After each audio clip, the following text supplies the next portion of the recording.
What I want to do in this example is actually create an area.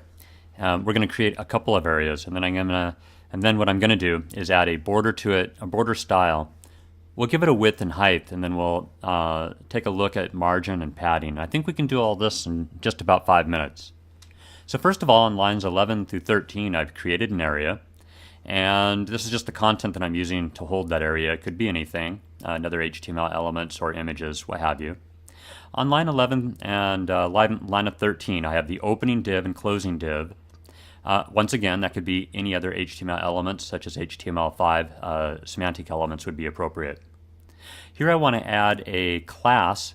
This is if I'm going to be using that name multiple times. Otherwise, if I just use that once, I could use an ID. I call it area1 as that attribute value name, so I can reference that in my cascading style sheets. See that over here in the display section.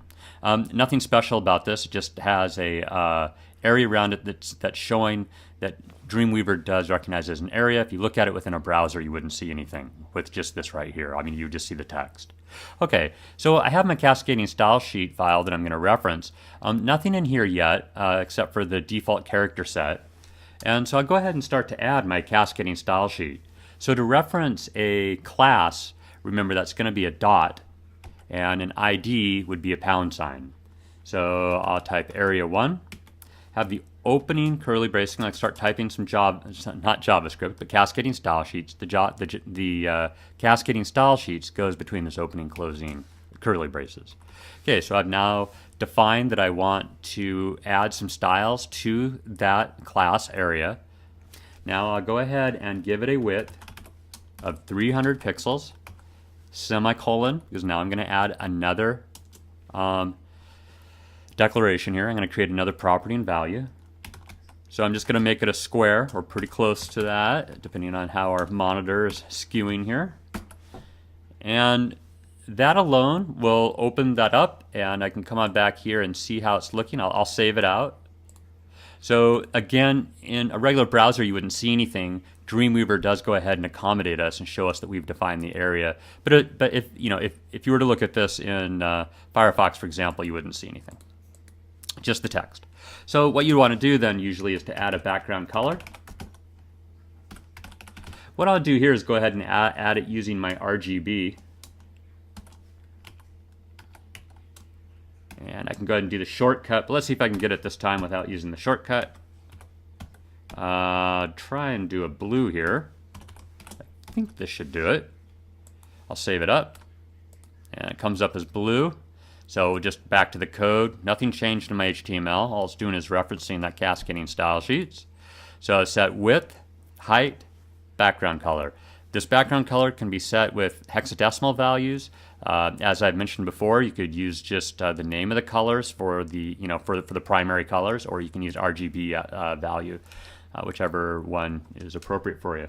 Now, if you want to add a border, the properties for that are border width, and I'll go ahead and make it 10 pixel, be pretty wide. And I'll go ahead and save it. We'll see if anything shows up here. Nothing quite shows up here, so I'm going to add a border style. Oops.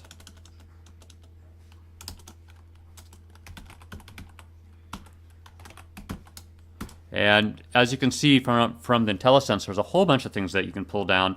I'll just go ahead and do it as solid, but you could experiment with the other ones. And then I'll give it a border color. You can actually do all this on one line, but in teaching this is a little bit easier to go ahead and start off by having it be multiple properties.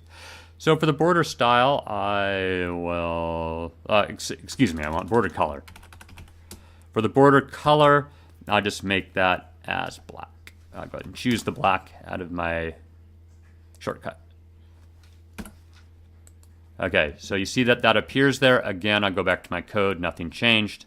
Once again, it's all just within that cascading style sheets. I'm going to add one more area really quick. I'm just going to make a copy and paste. Copy div, opening closing div, paste. I'll call this area 2. We can do this pretty quickly when we copy and paste, and that's going to be our friend as we start to get more into cascading style sheets in JavaScript. Save that out. I'll come back to my style sheets now.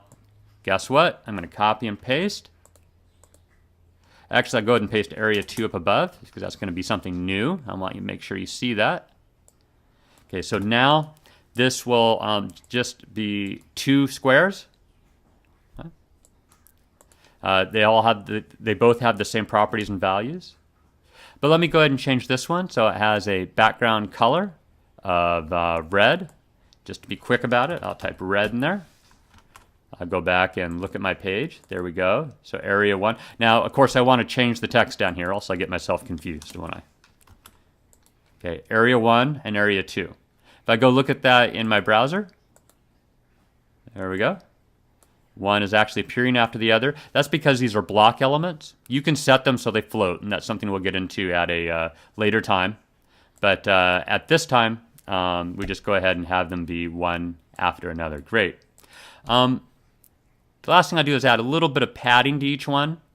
That's just going to have, well, actually, we'll see what that does. Let's check it out. This is going to be in area 2. It just actually extends that area out. And if I add margin, then that should add a buffer between area 1 and area 2.